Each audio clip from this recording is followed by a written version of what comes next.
Tips that will help you learn anything faster.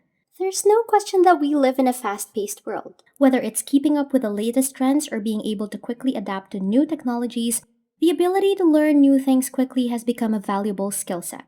And while some people seem to have a natural knack for picking up new information quickly, the good news is that there are strategies that everyone can use to learn more effectively.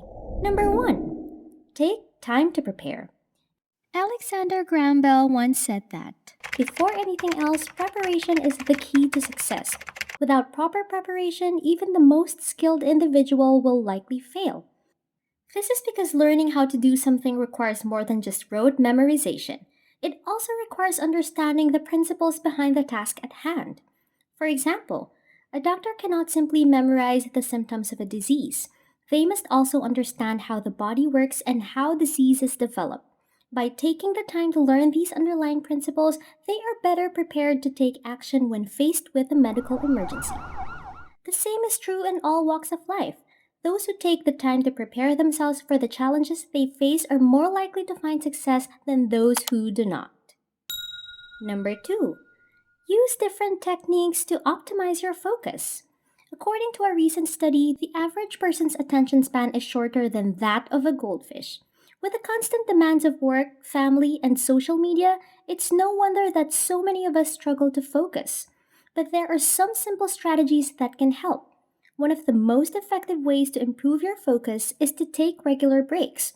When you take a few minutes to step away from your work, your mind will have a chance to rest and refresh. In addition, make sure to get plenty of exercise and good quality sleep. Exercise helps to improve blood flow to the brain, and sleep allows your body and mind to recover from the day's activities.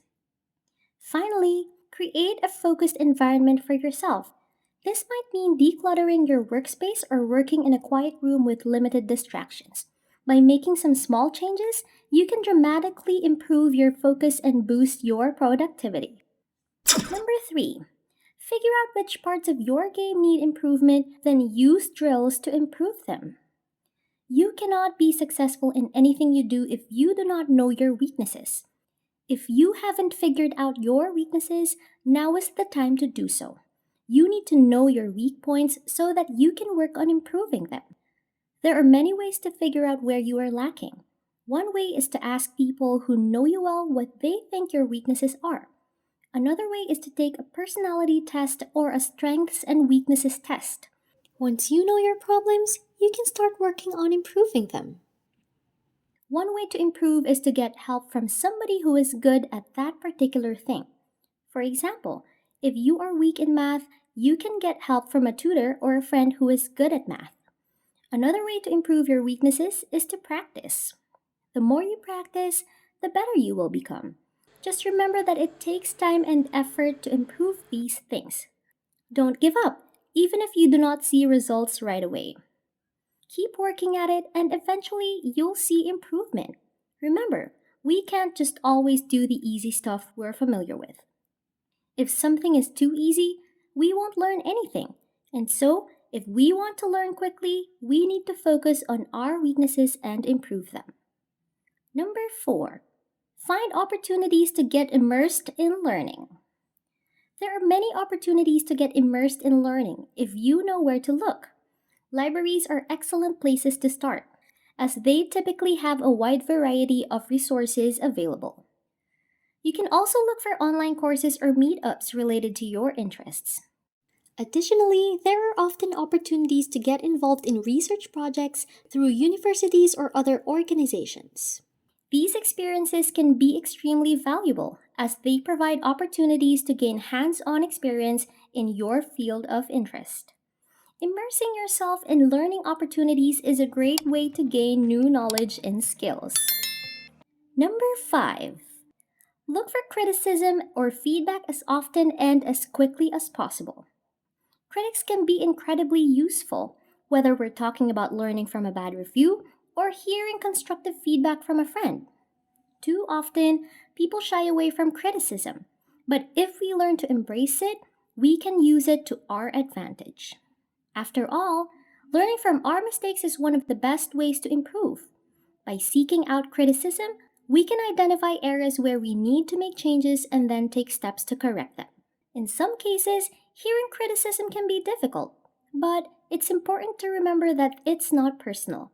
We can use it to our benefit if we're willing to listen with an open mind and learn from it. Without criticism or feedback, it is difficult to know whether you're doing something correctly or not. This is especially true when learning something complex, like a new language.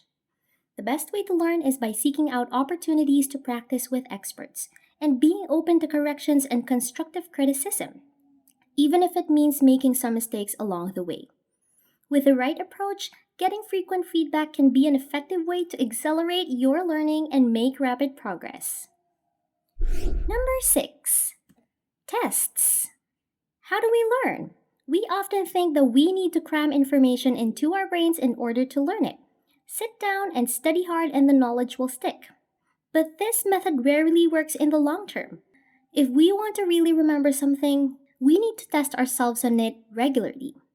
The idea behind self testing is that the brain does not learn by trying to put information in, but rather by trying to take information out. This is experienced when you read something and then forget it a few days later. One reason for this may be that you never really tested yourself on the knowledge.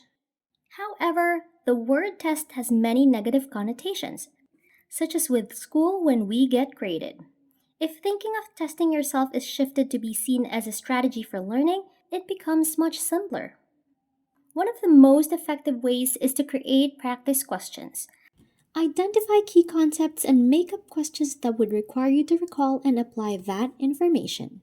In this way, testing ourselves becomes a way of learning. By making recall easier over time, we make the original learning easier too. Take note that learning is not supposed to be easy. It is supposed to be challenging.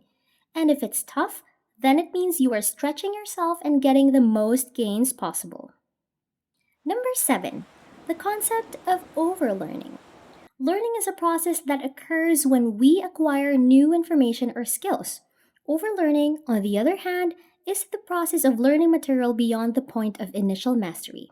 While it may seem counterintuitive, overlearning can actually lead to better long term retention and understanding of the material.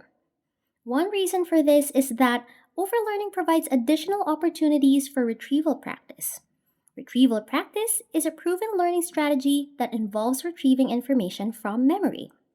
When you overlearn, you continue to make connections between the new material and the material you already know.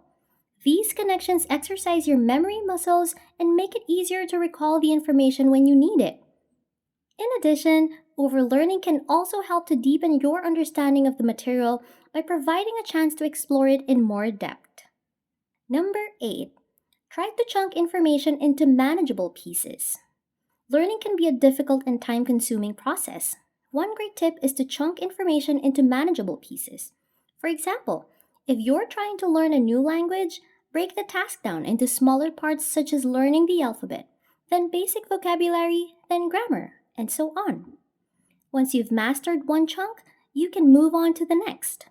By focusing on one small part at a time, you can gradually build up your knowledge and understanding. Not only will this make the learning process less daunting, but it will also help you to better remember what you've learned. By breaking the task down into smaller chunks, you'll be able to focus your attention more effectively and learning will become less overwhelming. Once you've mastered one chunk, you can move on to the next. Not only will this make the learning process less daunting, but it will also help you to better remember what you've learned. Are you ready to put these tips to the test? Which of these tips do you find most helpful to you?